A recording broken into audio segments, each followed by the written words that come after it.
Bonjour les amis, je sais, certains vont dire qu'il est temps que je prenne des vacances et que ça ne va plus du tout. Il y a quelques jours, je vous défendais, du moins je contestais l'incarcération d'Hervé Ryssen, dont je suis pourtant aux antipodes, puisque moi je pense que le cancer de l'humanité c'est l'islam et que lui il passe sa vie à dire que le problème c'est les juifs. Il n'empêche que quand Hervé Ryssen est en tôle, il y a quelque chose qui me déplaît et je reviendrai dessus. Et là, je vais vous dire du bien de Florian Philippot, dont j'ai dit pique-pendre à l'époque où il était au Rassemblement national, Front national. Et pourtant, il y a une cohérence, c'est la cohérence d'un esprit libre, et je vais vous expliquer pourquoi. Donc, je n'aime pas du tout, naturellement, Hervé Ryssen. Je pense qu'il a une obsession contre les Juifs qui me pose problème et tout. Pour autant, je redis que quand on met Hervé Ryssen en prison, c'est un délit d'opinion. Et je veux bien que les amis juifs disent que c'est bien fait pour sa gueule. Il n'empêche qu'eux, ils sont bien tranquilles devant leurs écrans ou peut-être dans un autre pays, alors que nous, on est en première ligne. Et que nous, on sait que derrière Hervé Ryssen, ça sera les gens qui contestent l'islam, donc des gens comme nous qui iront au Niouf. Après, ça sera des gens qui ne seront pas forcément d'accord avec le lobby homosexualiste. Après, ça sera des gens qui ne seront pas d'accord avec le lobby féministe. Après, ça sera des gens qui ne seront pas d'accord avec le lobby écolo et le réchauffement de la planète, et que nous, on sait un petit peu dans quel monde on évolue, et à part le principe même de la liberté d'expression et de refus du délit d'opinion, en protestant contre l'incarcération d'Hervé Ryssen, on se défend un tout petit peu, nous aussi. Et donc maintenant, je vais vous dire du bien de Florian Philippot par rapport à ses prises de position régulières sur le confinement, sur le Covid et sur le masque, et pourtant, je persiste et signe. J'ai dit par le passé beaucoup de mal de Florian Philippot. Je peux même vous dire qu'on a failli divorcer avec Christine Tazin à cause de lui. Ça devenait un sujet qu'on ne pouvait plus aborder.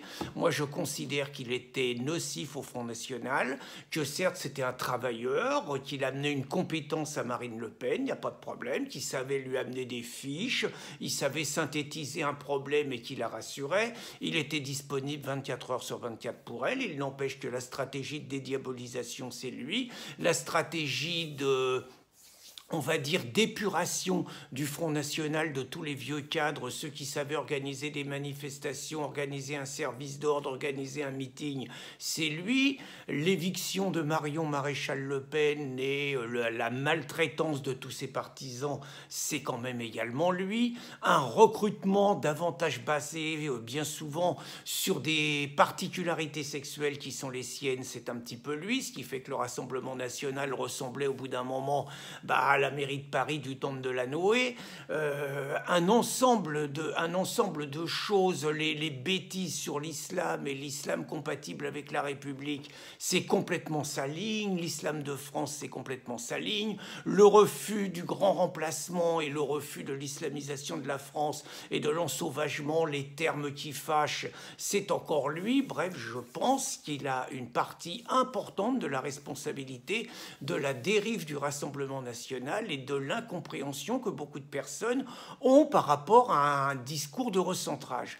Il n'empêche, une fois que j'ai dit ça, que je suis obligé, et avec plaisir, parce que c'est ça la liberté d'esprit, le jugement libre, de reconnaître que sur ce qui nous arrive depuis 6 mois, à savoir un confinement sauvage, le Covid, la dramatisation de la situation, les mensonges du gouvernement, aujourd'hui le masque, aujourd'hui quelque part l'interdiction, l'obligation d'être masqué dehors et tout, le courage politique qu'il a fallu pour dénoncer tout cela, le fait de soutenir le docteur Raoult, le docteur Toussaint, les docteurs de Lépine, les docteurs Toubiana, les quelques-uns qui ont le courage de prendre le contre-pied du discours de Véran et du gouvernement, eh bien je suis désolé, c'est lui, et c'est lui qui a été le meilleur là-dessus, sans problème. On peut dire que Nicolas Dupont-Aignan a également été pas trop mal, Castellino, il lui est arrivé de dire des trucs pas trop mal, mais celui qui va le plus loin, celui qui conteste l'inutilité, celui qui conteste l'utilité des masques, celui qui conteste le fait d'avoir bloqué l'économie française, celui qui conteste conteste quelque part les discours alarmistes avec le plus de courage sur les plateaux de télévision, c'est Florian Philippot. Et on est obligé de faire le tour de l'ensemble de la famille politique, hein. Alors, bon, En Marche, bon, on va pas se poser trop de questions, on va faire vite. Les LR aux abonnés absents des tocards, comme d'habitude. Alors, on va regarder à gauche les Insoumis qui pourtant devraient ramener leur gueule parce que derrière, il y a les labos pharma, il y a quand même d'immenses enjeux financiers. Pouette, Mélenchon n'est même pas capable de défendre Raoult. Les écolos qui nous font chier parce que paraît-il qu'à cause de l'empoisonnement de la planète, on respire mal et tout. Là, on colle des masques aux Français, donc ils se prennent plein de CO2. Ça appauvrit l'oxygène dans le sang et tout. Aux abonnés absents, ils s'en foutent. Les syndicats enseignants qui font des grèves pour n'importe quoi. Les gosses sont masqués. Aux abonnés absents, ils s'en foutent complètement. L'extrême gauche, rien à foutre. Le PS, rien à foutre. Alors on va parler maintenant, on va se faire du mal. On va parler de Marine. Bah, Marine, elle était pour le confinement encore avant.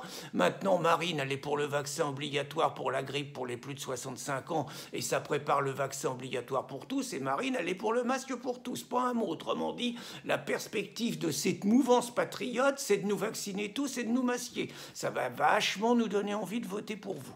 Alors j'ai vu là Philippot, courageux également, sur un plateau télé. Alors c'était un débat complètement de fou, quoi. On voyait Philippot tout seul qui défendait des évidences par rapport aux squatteurs, par rapport au mariage qui dégénère, comme on dit. Sur des sujets, puis bon, sur le Covid, bien sûr, et en face, mais je veux dire, il avait des salopards, des tarés. D'abord, il y a quand même un truc un peu bizarre. Sonia Mabrouk est une bonne animatrice, elle laisse parler, mais vous avez parmi les invités Demeuse, on ne sait pas pourquoi Demeuse, un mec, un essayiste, enfin n'importe quel blaireau aujourd'hui qui a écrit 3 lignes, il se dit essayiste. Puis alors un mec, là, celui-là, il est intéressant, Rachid Temal. Alors c'est un sénateur socialiste, il était secrétaire fédéral du Val d'Oise. Juste pour préciser quel est le genre de loustique, parce qu'il n'a pas arrêté de faire à Florian Philippot le coup du racisme. Philippot dit les squats, ça suffit et tout. Raciste. Philippot dit les mariages, c'est quand même un peu bizarre, mais c'est toujours des gens qui ont des drapeaux marocains, des drapeaux algériens ou des drapeaux turcs. Il est prudent et il dit, je dis pas que tous les Algériens, les Turcs et tout, raciste. Enfin bref, le coup du racisme pour noyer le poisson, pour intimider l'interlocuteur et pour l'empêcher de parler. C'est qui ce pas fait pardon, c'est qui Rachid Temal? Rachid Temal, c'est un mec, donc aujourd'hui il est socialiste et il est sénateur, bien joué les socialos, mais c'est un mec, il était secrétaire fédéral du Val d'Oise depuis 2012, et c'est un mec, quand Céline Pina a dénoncé les congrès salafistes, il a demandé l'exclusion de Céline Pina, quand même, hein. Alors sur cette émission, Florian Philippot m'a bien botté, parce qu'il y a une nana que j'avais égratignée sur le Covid, c'est une nommée Catherine Hill. Alors celle-là, c'est la nana qui racontait qu'il faut qu'on ait le réflexe. Dès qu'on met un doigt de pied dehors pour aller pisser, il faut qu'on ait un masque. Enfin bon, vous voyez le genre. C'est une nana qui avait raconté qu'il y aurait 64 000 morts en France. Certes, c'est pas les 500 000 de Ferguson, mais quand même. Elle s'est gourée tout le temps et elle nous a fait un graphique avec une courbe exponentielle parce qu'il y avait 2% d'hospitalisation de plus. Elle nous a fait un truc que dans 3 mois, en gros, il allait y avoir autant de morts. Donc Florian l'a bien allumé comme il faut. Et très franchement, quand j'entends Florian Philippot sur un plateau de télévision, j'ai envie de dire, il me rend fier sur le Covid, je ne dis pas sur les autres sujets, sur le Covid, sur le masque, sur la détérioration de l'économie, sur la maltraitance des Français. Il me rend vraiment fier d'avoir quelqu'un de la mouvance patriote, et il y a que cette mouvance-là, qui a bien travaillé son dossier, qui a fait un bouquin, et qui maîtrise le dossier et qui dit exactement ce que je ressens. Là, il me rend fier. Alors, je ne vous cache pas, un dernier petit coup de pied de l'âne quand même. Je me demande quel serait le discours de Florian Philippot s'il était encore au Rassemblement national.